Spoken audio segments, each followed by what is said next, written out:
Hi there. In this video, I'm going to show you how to apply for Amazon jobs online. The first thing you need to do is to go to amazon.jobs website.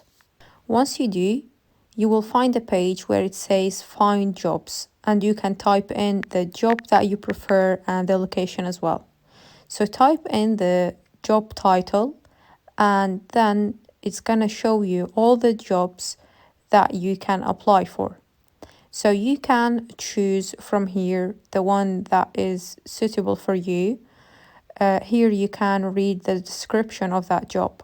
If you're okay with it, just click on apply now and then it's gonna take you to a page where you need to log in.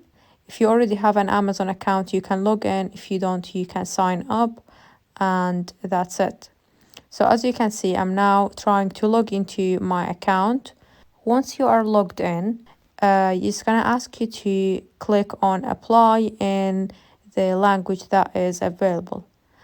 After you do that, you will need to fill in all your details. So your full name, phone number, your address, all the details needed, and then you can go from there. If you change your mind, you can simply exit the page and find another job. It's a super easy and quick process.